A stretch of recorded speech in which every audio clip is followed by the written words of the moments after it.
Okay, welcome everyone to Inspire, Innovate, Ignite, Conversations That Count. So happy that you're here watching, whether you're watching live or the replay. We're just grateful that you're here because this topic is that we're going to discuss today is something that I find fascinating, and it's something that we all kind of need to know about because it's where we're moving to. So we have selected our guest experts because they have a lot of wisdom to share around the topics that we come up with. And today we're going to talk about 5D love and relationships.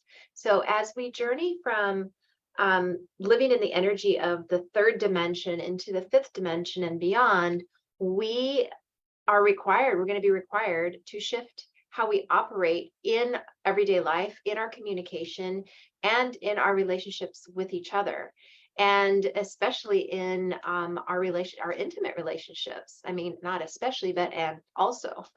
So in this discussion, you are going to learn how to navigate the changes necessary for evolving romance, love, and intimacy in your romantic relationships. So we have 3 panelists today, and we might have one more that is going to pop on, but we're going to start. I just want to start by introducing our panelists today. So we have Josette Diaz. Josette is a guide to women who lead in business and life to slow down while being successful and efficient in their business, career, and life. She teaches you that creating space in your life, business, and career helps you to create quality relationships and/or collaborations, to let go of the frenzy you feel inside with the need to mask yourself to the outside world, because knowing who you are inside and out will increase your results and financial picture. After years of working with women leaders in business, Josette's found 3 things that hold women back. 1, filling your calendar with all the things that keep you busy and not focusing on your dream. 2, avoiding the impactful work that actually moves you forward. And 3, staying in overwhelm and feeling unaccomplished. And this is where self-mastery comes in. And she has been on the path of self-mastery all of her adult life. While out of Josette's own experiences, she's created tools to assist you in guiding and setting goals that align time after time, which she walks you through in her self-mastery one-on-one program called Seasons of the Soul. Josette's also the host of Path to Self-Esteem Tribe and co-hosting the Magical Playground, where you become more of you. So welcome, Josette. So happy that you're here. And Laura Lee Lotto. Laura is known for waking people up and opening their eyes. She will light a fire under you to shift your perspective on all things health, wellness, balance, and living life to the fullest. Creating an open-minded, safe space to share, she walks clients through the tough stuff, using her fun personality to take the chore out of making changes. Pulling her vast and unique knowledge from her own in-depth and varied health experiences, years of education in aromatherapy and astrology, combined with her own intuitive abilities, she uses the plants and planets to give clients a kick in the pants. Awesome. And then we have Allison Naish. Did I say that right, Naish? Naish, okay. Allison is a relationship alignment coach and author who helps women access their own power to transform their lives. She's the founder of Create Extraordinary Relationships. Gifted with an incredible, powerful, and compassionate heart, she has the ability to get right to the heart of the matter. Her mission is to teach people what is truly possible in relationships, that they can really be so much easier than we imagine. Allison is a speaker, professional coach, and author featured in the book Reconcilable Differences, Marriages and Families Don't. And she's a contributed writer for the new international best-selling book, The One Thing Every Mom Needs to Know. So welcome all of you. I'm so grateful to have you here to discuss this topic of 5D relationships. I am Lisa DePamphilis, and I help women, business owners, entrepreneurs, coaches, and guides and mentors to really understand who their audience is and what their message is, so they can create an enrollment process that actually works to get more clients. So that's me. And so let's go ahead and dive in. What I really want to know, and I think what the audience wants to know because they're here, is what is a 5D relationship? What's the difference between that and the relationships that we are used to in the third dimension? So who'd like to start? I'm just going to pick on you then. Josette. Oh, Allison. Awesome. Thank you. Thank you for the introduction. So for me, 3D, 4D, and 5D. So I believe that we're coming kind of out of a three-dimensional paradigm, which is a very physical paradigm. So to me, 3D relationships are kind of fraught with fear and lack. It's like we've been kind of programmed to be in, to have fearful kind of beliefs, limiting beliefs, drama in our relationships, victimizing control. And then with 4D, it's like we're moving more into our heart and out of our head. And then when we come to 5D, to me, these are like soul aligned connections, soul love, where it's not a needs-based kind of relationship like 3D. Like, in 3D land, it's like we need to get married to have babies. We need a partner so we can grow old together. We need a financial partner. And then 5D is more of a spiritual connection. And we're not really looking for what we can get out of a relationship. It's more like, what can we create together? And it's just a very mature kind of conscious, loving partnership. I actually have a distinction between relationships and partnerships. But what was super interesting when I was doing research about this way back when, is that they're related to our chakras. So they're saying that the 3D relationships are related to the lower chakras, which is all about survival and needs. And then when we get into 4D, we're moving up into our heart chakra. And then when we're going into 5D, it's like the throat chakra, the third eye, and then the crown is correlated to the 5D relationship. So I thought that was super interesting. So that's kind of my take on it. Yeah, that totally makes sense. And I was listening to Diana Ross the other day, and I was listening to some of her, some of the lyrics from back in the 60s and 70s. And it's like, please, begging, please don't leave me. I'm going to be, it's like this, such a different way than we look at relationships nowadays. Like, I would never want to convince anybody to be with me, right? And so I think that's kind of like where I see it. It's like 3D is like this begging, convincing I'm good enough, kind of coming from the fear and the lack, like you said, into this where we are whole and complete in a unit by ourselves, and together we create that partnership that you were talking about. It's beautiful. Thank you, Allison. Yeah. Josette, do you want to go next? Yes. I love what you said, Allison, and I love that you were touching on the chakras, because the opening of your heart in that fifth dimensional way is the channel in which, we all know that if you know anything about chakras, the heart is the center and runs through all of the chakras up and down in the way that we look at them now. And opening up your heart in that fifth dimensional way is also working with the throat, because you're communicating what's in your heart. And there's a harmony and somewhat of a balance there between the masculine and the feminine. And there's so much right now that we talk about in embracing our feminine parts of ourselves. And that goes for men as well. So that harmony of energy allows men to see women as whole, and it allows women to see men as whole. And when we hold ourselves in that type of frequency, there's less judgment, less issues around control. And when we start to see something that happens to be a pattern that might not be considered as favorable in working in a relationship, it's something that gets acknowledged much quicker than what we've experienced in a 3D relationship. And so that is my take on a 5D relationship. It's more give and take, it's more harmony, it's more love and understanding. And I think that it would be a little naive to just jump right up and say, oh, we automatically go to unconditional love. Yet the experience of opening our hearts and communicating continues to raise our frequency, excuse me. And that is what is holding us accountable. That level of frequency will not maintain if we don't stay in it and stay with it and continue to speak the truth.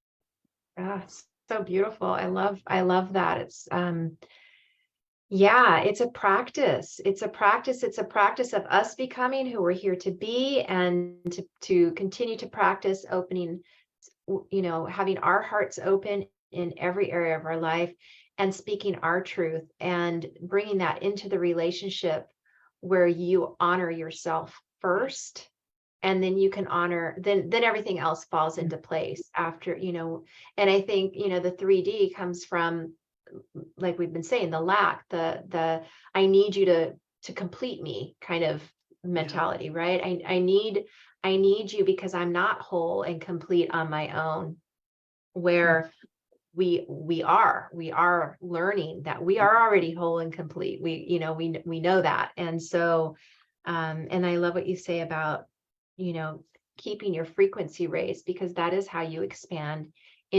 further into more and more and more love, is when you can support each other in the keeping your frequency high, whatever that means, to lift each other up, right. To lifting. Yeah. And it's not an expectation of perfection to consider yourself to constantly be, yet the more that you practice it, like you said, the better it gets, the more consistent it is. Yeah. And then the higher the frequency continues to raise. So. Yeah, beautiful. And that's how we get into more expanded states. And that's where you can create even more impact.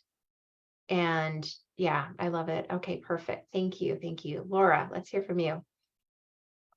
Yeah, I love what both of these lovely ladies had to say. It actually, I wanted to play off both of them. For me, it's really getting out of that survival mode and into thrive mode. Like, that's kind of how I see 3D from 5D. And I, of course, because I really talk in the language of astrology, I really think for my husband and I specifically, it's really been tuning in to the frequencies of the planets, tuning into what's being asked of us in the universe right now, how that's affecting us. And it's been a very interesting few years as Saturn has transited through Aquarius. And Aquarius is the sign of weirdo and alien-like concepts that are from like out there, right? In the woo-woo land. And they're very futuristic concepts, and they're very forward-thinking humanitarian concepts. And Saturn is the planet of working hard and discipline and structure. And it's so interesting because Saturn entered Aquarius right at the start of the pandemic. Like, that is when, bam, Saturn in Aquarius, and bam, everything shut down. And then he kind of retrograded back into Capricorn, and that summer stuff started to ease up a little bit. And then when he went back into Aquarius, everybody had to learn to function in a new way, in a technology-based way, and learn how to connect on another level. And that forcing of connection on another level by the planetary energy has really forced us all to really look for community in new ways. I mean, I would have never found Sacred You, and I would have never been on these panels prior to this. Like, this wouldn't have been a thing. But because of this hard work with thinking outside the box and connecting to humanity on a new level, we now have this as the norm. And that affects us personally as well in our interpersonal relationships. And my husband and I have gone through a lot in the last 5 years, but specifically the last 3 years as we've transited through Aquarius, Saturn through Aquarius, we've really leveled up in our relationship as well, and had this Aquarian, I respect you for your independence and autonomy and your weirdness, and you respect me, and let's work together and let's grow in a new way together. And that's what we've been doing. And it's been absolutely fascinating because there has to be this semblance of independence and uniqueness, but there also has to be, let's work together, which is really what we need on a global scale, right? And also what we need in our most interpersonal connected relationships as well. And my husband and I have been together since we were in high school. He was 16, I was 17. And astrologically, like, we have some karmic soul connections too. But we've grown a lot. I mean, we were both raised Roman Catholic, and we've come a long ways from that. And he's now entering shaman school and learning Qigong and all kinds of weird things. And I do astrology and intuitive mediumship readings and all kinds of weird things. So we've really grown and evolved independently, but yet together. And it's been really cool, especially these last 3 years, to kind of also do this hard work in being independent and strange and weird and connecting. So it's been such a trip to kind of go on this journey. And then all of a sudden this topic came up and I was like, oh, I like that. So thank you for picking this topic. Yeah, that's great. I love that you brought in the astrology and kind of helped explain that, because the planets do affect us. I mean, we cannot deny that they do affect us all. And so, yeah, on a global scale, looking at that bigger picture, I think that helps. And we have Tonga watching, and she says she's loving this conversation, learning so much from all of your wisdom.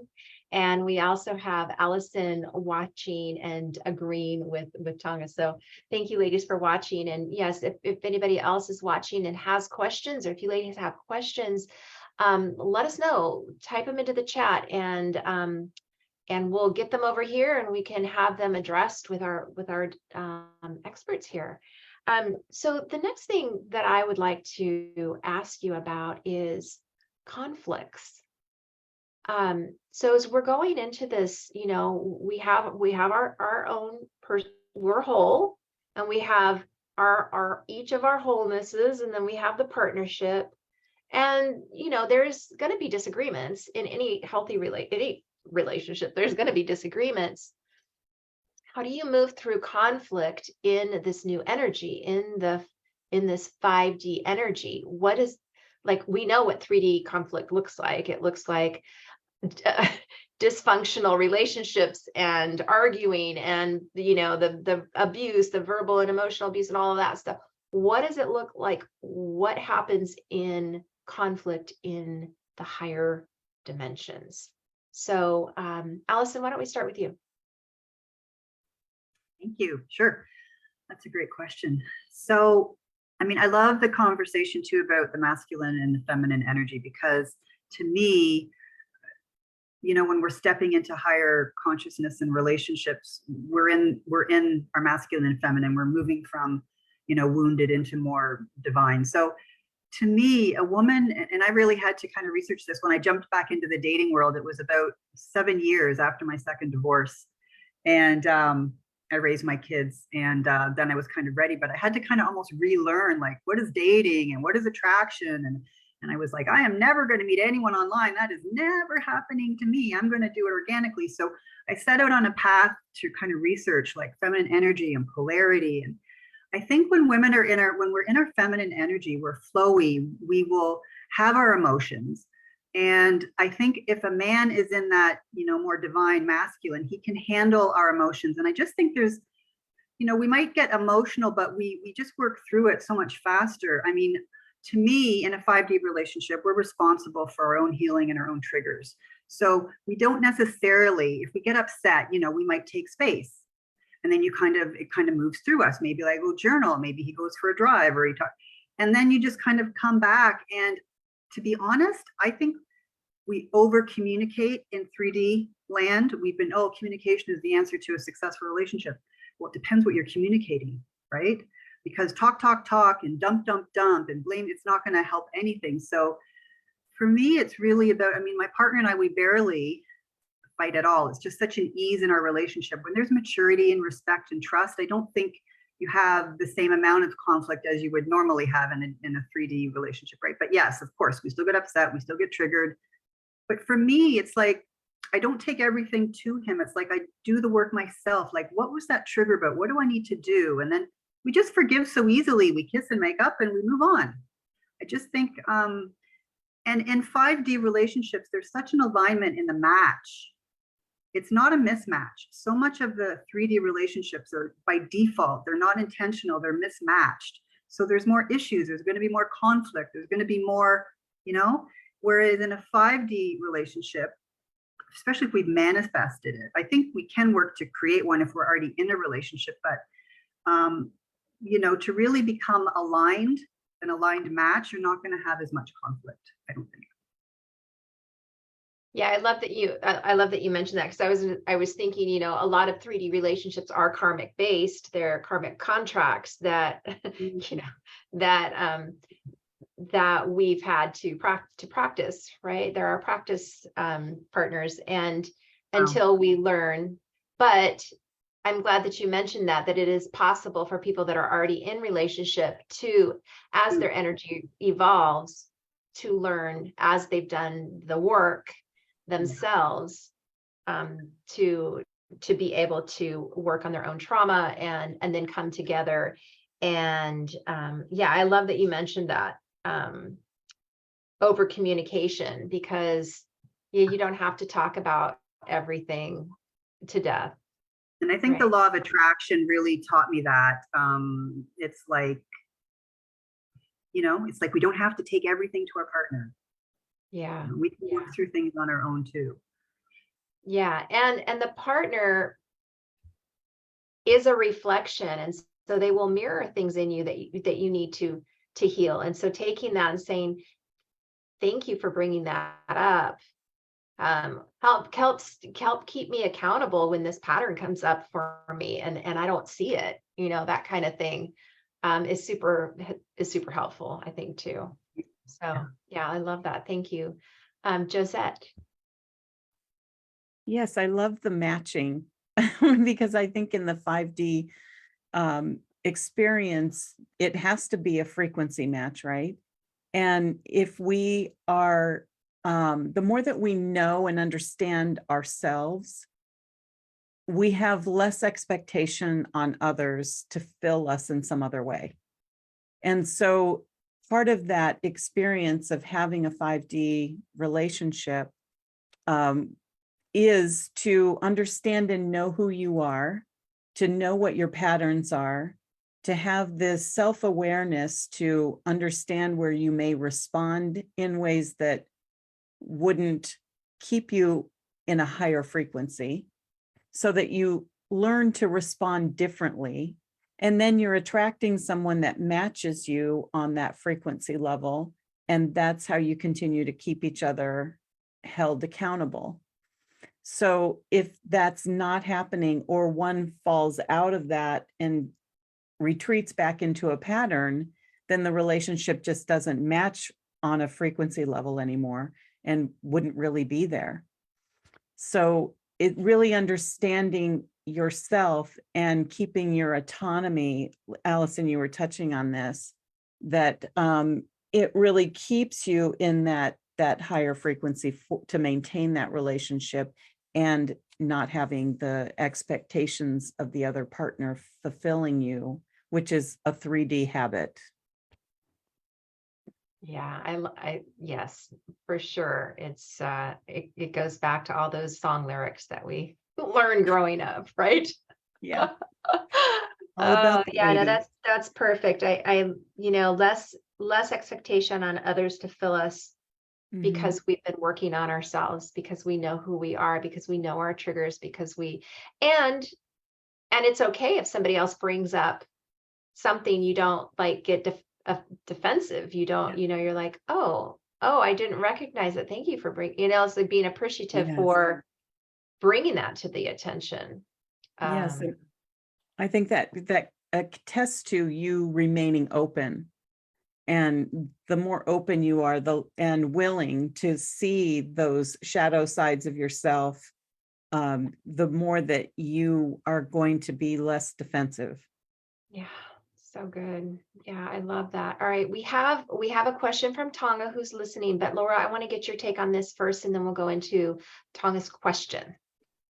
Yes. Oh my gosh. Preach it, ladies. Preach it. Like all of that. For real, the masculine and feminine balance, it's so interesting as we're talking about this. All of these instances in my marriage just keep like flooding to my brain. I mean, we just celebrated 20 years of marriage this year. And we were one of the couples that got married in our teens and, lasted through the statistics and all of that. And it's because of both of our willingness to grow and see the shadow sides of ourselves, right? Like Josette said. And also, utilizing astrology, or back in the day, it was Myers-Briggs or whatever personality profiles we could find or get our hands on. We kept wanting to learn ourselves. That's something about both my husband and I, just to learn to understand ourselves better. And astrology seemed to be the thing that really fit with us. It just was so validating on such a multi-dimensional level, right? Astrology goes really deep. Well, that's because we're really multi-dimensional people, right? And, the self-awareness that you talked about, for sure, like that is key. And I will tell you firsthand, I have a feisty rage sometimes. My husband can too. And we have had some very intense instances where our fire is just like burned together, and we've pretty much blown the house up in one way or another. We've blown our marriage up in one way or another, but we keep coming back to each other. And we're almost like, I picture us as like a phoenix rising from the ashes, right? Like we have to go through these big, deep transformations in order to keep going to that higher level. And we willingly do it together, and we willingly work on our own traumas. Like that's huge. Generational trauma for both him and I is a big deal. We both had parents that loved us, but the emotional aspect on both sides was just not there. And so we are pouring a new style and a new way of being into our children to create these 5D relationships with our children and go, hey, look, I'm learning this now at 39 and you're 9. Like you got a 30-year head start. Let's work on this relationship in the healthiest way possible. So we're trying to demonstrate that with our marriage, and then teach all the youngins we keep creating. But I love so much about what all the women are saying about really knowing yourself and having that. Really, the word for us has been humility. Having the humility to really stay in that humble space when you are feeling triggered, and not reach down in the bag and mudsling. We've gone to therapy for that. We've gone to counselors. We're very open to whatever types of modalities come our way to do the healing work. And it's been an amazing 20-year journey, married and 23 together, but it's not been, all bubble gums and raindrops, right? It's not been all. And I really focus in on the self-love because it starts with you, and that raises the frequency. So in a blended family, now this is going to sound maybe idealistic, and Laura probably is going to be the best one to have like the best answer here. And I'm giving it my best shot though. And so I would suggest that it really be focused on self-love, that if you love yourself, you are going to treat others with the utmost respect because you treat yourself with the same kind of respect. And so when you're coming from that space of loving yourself, your heart is more in tune and open, and then you create relationships around you that want that same and desire that same harmony. And so if that's the goal of the family, it's not going to happen every single day. It's going to happen maybe more frequently if that's the focus and intention of the family unit. And so that is what my perspective is, because I help my children that are now 22 and 33, really focus on what are the pieces that are left over that are not creating that environment of self-love within them. And are they honoring who they are, what they want, and how they move in the world? So that's my 2 cents. Yeah, I think that's really good. It's really seeing, it's really having that higher vision of your life. I think, in 3D and normal everyday life as it was, we don't think of ourselves as beings of light and love. We think of ourselves as human beings, and there's no way out. We're trapped, it's like, it's such a different viewpoint, I guess, is what I want to say. And so, yeah, I love what you're bringing that to your children, and self-love is, and I see Laura going, yes. So Laura, let's hear you. I think, can you hear me okay? My headphones died, so I had to switch. Okay. I think the first thing that really comes to my mind is, in a blended family situation, there has been some type of trauma. There's either been a widow situation, or a single parent situation, or a divorce situation, something where there's been trauma. So we function, us as lovely human beings in Earth School, we function typically from a place of trauma, right? Those impacts, if they're not dealt with, really can shape how we communicate, the words and the tone that we use, whether we belittle or we lift people up. It doesn't matter what it is, those traumas can really stay with us. Now, it doesn't necessarily have to be a big T trauma. It can be little micro T traumas where the parents are just both working and working, and there's just not an interaction with the child like they need.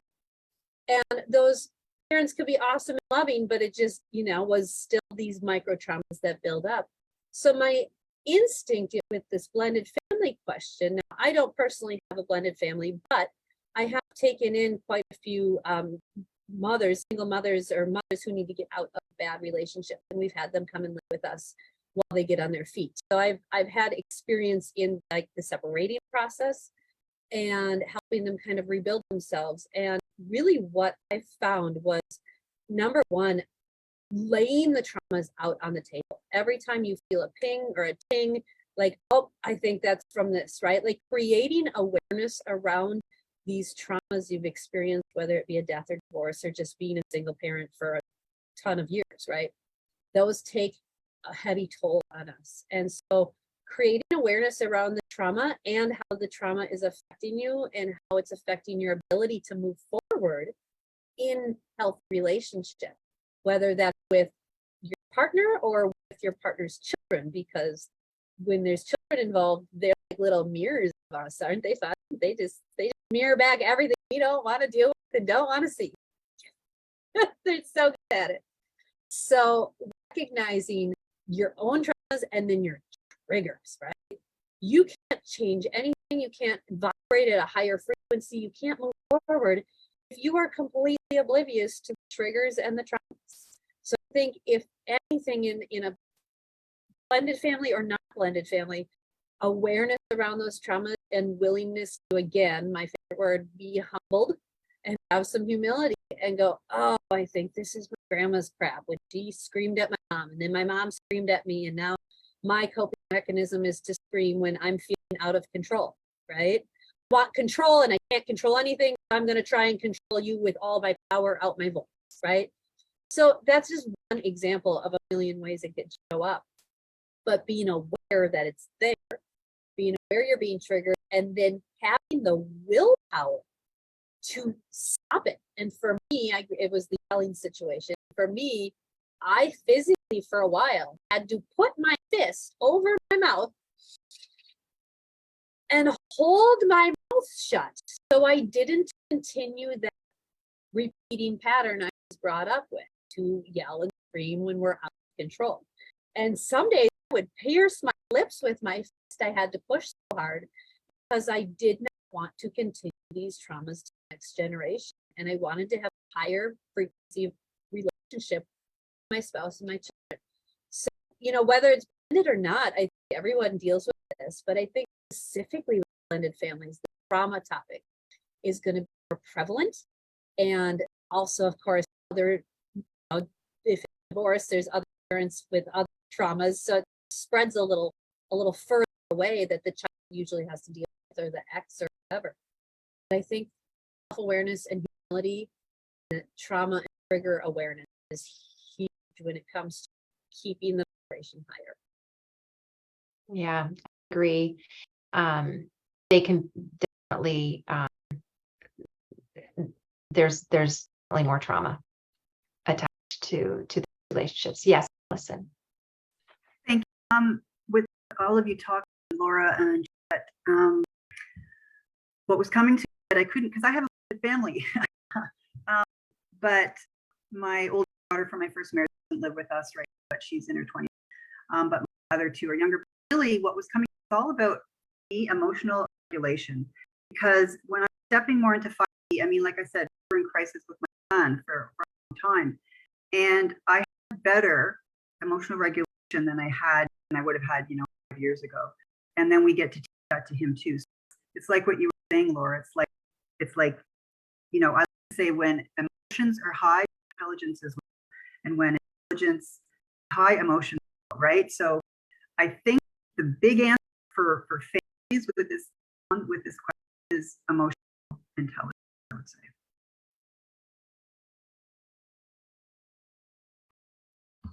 I think that's great. And Laura says quote. So the comment here, I work with a blended family, loving these responses. I'm going to with each one. So I think this has been super impactful for people. Just we've gone so far. But we want to make sure that we have time for, we have minutes left. Why don't we have each of you talk a little bit more about what you do offering right now, and you can put your information in the chat, make sure to cover and see if any questions come up in the audience, trust, and if they happen, then we come back to that. So, Allison, do you did you want to? Thank you. I call creative relationships, and I'm basically more online. So I have Facebook, where a lot of classes and programs, things like that. I also primarily work with online, the Alliance for Evolving, and offline more with couples and then men and women in private coaching, like that. So really what I hear a relationship sessions going to be kind of with everyone, and put the link, the bonus. I thought I would offer anyone did in session 45 minutes. Also a what I call a relationship habit. So it's in the three. I was in the relationship where I knew what was coming would be 10 years ago, going higher levels of business. I was trying to figure can take control of relationships. Psychiatrist from the came up with this word called control. He was nothing. 3D, there's a journal control. So came up with destructive 7 habits that all the time relationships, blame, threatening, teaching, construct or connect relationship habits you can use in listening to and accept, negotiating and all the. So I just other little. So I will do that as well. Yes, I would to join me. I will put into as well. Yeah, and online we have fun in there. Cocktail polls once and have guests. We have a healing a couple of. Actually, my going to be having frequency stuff like that. I like there to offer, so that's what I'm. Nice. Well, thank you, and that's. We have a that's from he says happened to and just share. Yes. So work with when are leading business in life. I them to sit down and become people. They are patient things in their around that work, and I a lot about history. So, and using your hands, looking at on life, and you surround all of it, allow the time that you see yourself, and you of that for you to expand and all things ready step care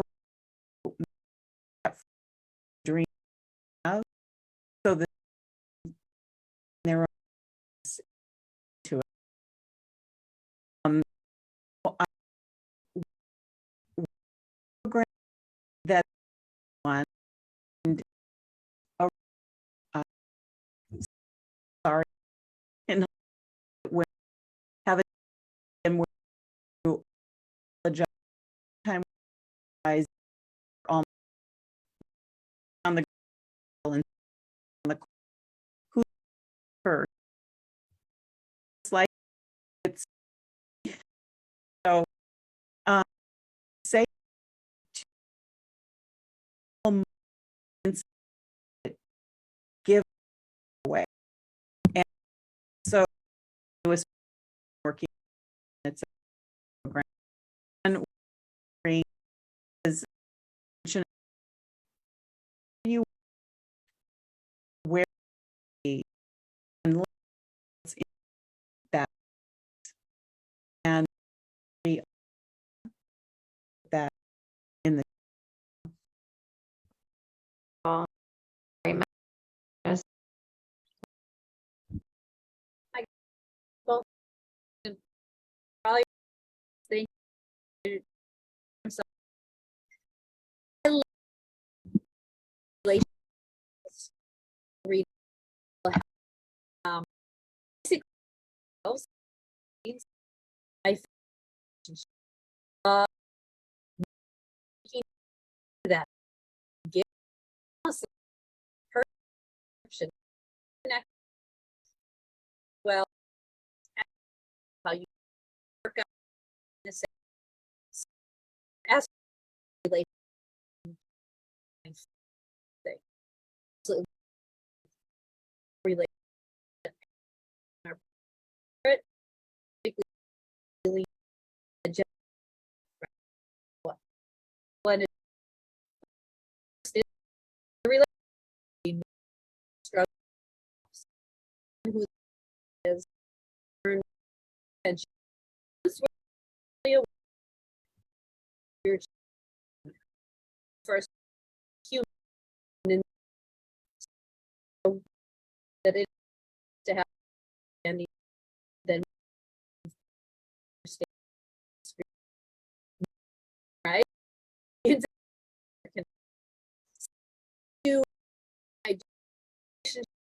but also your package meet and various for your so that really I think already you it the word good